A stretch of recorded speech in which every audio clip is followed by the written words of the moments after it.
There's excitement. I guess the better word is concern. Excitement. There is. It's not excitement. It's intrigue in Dallas. Okay. It's not excited. They're excited, not in a way that they're happy. They're agitated. Way to go. Good cover. Good no, cover for that. Oh, They're excitedly sorry, agitated. Yes, they are. Sorry, I didn't make up a word. I guess when in doubt, say simplicated. I don't know. Oh, Just make up a word. You hear that, Big Phil? He's making fun of you, Big Phil. I love it. All right. Anyway, Dak Prescott has a calf injury, as we know. The Cowboys play in Week 8, not Week 7. They're on their bye, as we know. And when they play again, they'll play in Minnesota on Sunday Night Football against the Vikings. Here is Dr. Jerry Jones, his Tuesday appearance on 105.3 The Fan in Dallas, talking about the Dak Prescott calf injury and how it may or may not affect him when it's time to play again. Well, I think the fact that the bye is there, my feeling is that ought to take care of it in terms of enough time for it to get to where he can really compete normally. So I think I would be probably a little concerned if we were playing this week. But the fact we've got two, I'm in good shape yet. Do you think of me, my mind, Dr. Jones being comfortable? Now, wait, Jerry, you don't get to take the Dr. Jones nickname and use it for yourself. Dr. Jones is a well-earned nickname based upon his effort to sound like and act like and think like and speak like he's a doctor, opining on all these injuries over the years and when guys are going to be healthy and when they're not going to be healthy. That was a term of derision that emerged within the past 10 years, calling him Dr. Jerry Jones, not something that he can call himself. So stop it, Dr. Jones. Stop it. Yeah, it's, I mean, how could he not be concerned? He's trying to, to me, it sounds like he's playing it off. Like, I wouldn't expect Dak Prescott to be able to play with a calf injury this week. Definitely not. 2 weeks from now, they could say what they want. Dr. Jones, yeah. But that to me it's going to be dicey. I will not be shocked if we're sitting here next Thursday and it's, a little bit of a questionable call with Dak Prescott. He was on the field today, did some drills.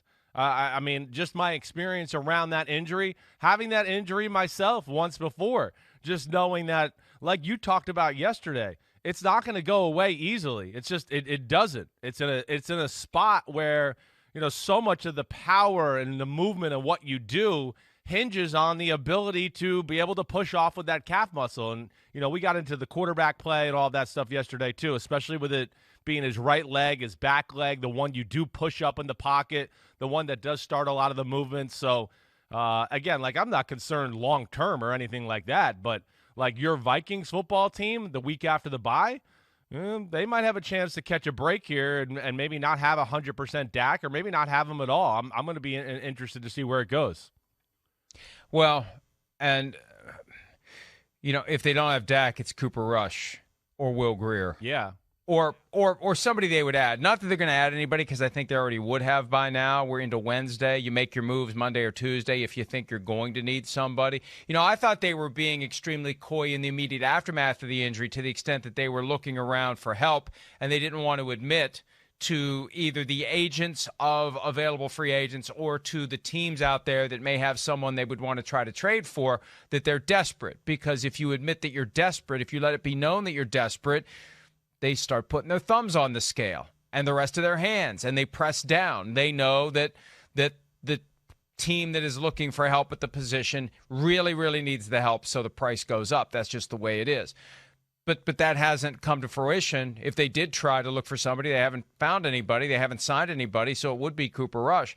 I just think that this is one where the player is obviously going to want to play. No doubt. The player is going to believe that he will be fine. Troy Aikman spoke yesterday about how he can manage this, even if he's not 100%. You got to be careful, though, because once the adrenaline starts flowing, once you think it's loosened up, once you think it's okay, you push just enough. Yeah, right. That it grabs again. That it pulls again. And nothing that he's going to do between now and next Sunday is going to be as intense as what it's going to be like when you're on the football field. And the best example that he can look at is Christian McCaffrey and the hamstring. Pushing too hard to come back from the hamstring injury, aggravates it, and now is on injured reserve. And this is where the team, the doctors, the coaches, Dr. Jones, everyone involved have to protect the player from himself.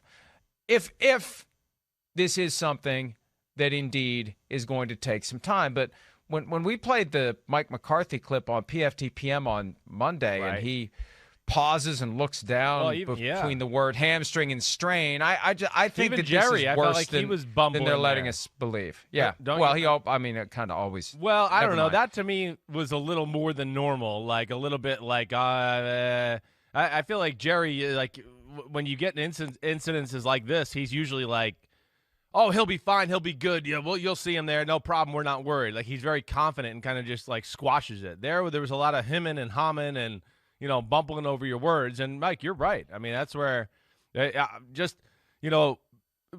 talk to any trainer in the NFL who's dealt with these injuries. They're very fragile. I mean, they really are, like you're talking about. I've been around teammates and, of course, seen other players where it lasts for 7 or 8 weeks because they continue to try to push it, like you've talked about a little yesterday. You think, oh, I'm good. It's been 2 weeks. And you kind of push it hard, and you give a little setback, and then you go, all right, well, yeah, I can still move around, but, man, I'm only like 85, 90%. I'm not the same guy. And that's what you got to be careful of here. Yeah, we'll see where it goes, but certainly, like, big news because Dak Prescott's in the MVP conversation.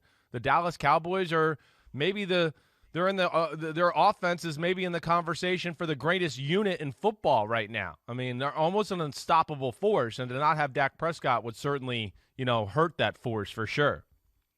Meanwhile, coming to a future edition of PFT Live, Simsism. Hemming and hawing. Yes. Hemming and hawing. Hemming and hawing. Thank you very much for that no one. No problem. All right. And they are fortunate the bye came when it did. That doesn't mean he's going to be 100% on the other side. It's just something we're going to have to keep an eye on. And the information is going to be very limited between now and then. They have no obligation to tell us anything about his injury status until next Wednesday. Bye week. No injury reports. The only time you get injury reports during the bye week is the bye week before the Super Bowl. Everybody else's bye week, it's lockdown, it's quiet, it's no obligation to say anything about a guy's health. So we'll be in the dark, and even then we know how useless the injury reports are. I predict he will be limited in practice Wednesday, Thursday, Friday, questionable for Sunday, and then we'll just see. Yeah. We'll see. Yeah. He'll travel to Minnesota, and we'll see. We'll hear all the information robots on Sunday morning saying that he's a game-time decision or something like that. He's going to go through warm-ups. We've seen this movie enough times. We don't have to watch it again. We know how it ends. The question is, the ultimate ending, he's either going to play and he's going to be impaired while he plays, and the question is going to be, does he re-injure it or he's not going to be able to go? Those are the two outcomes that I see, and obviously he wants to try. Hi, I'm Mike Tirico, and thanks for watching. Make sure to hit subscribe for the latest news and highlights from NBC Sports.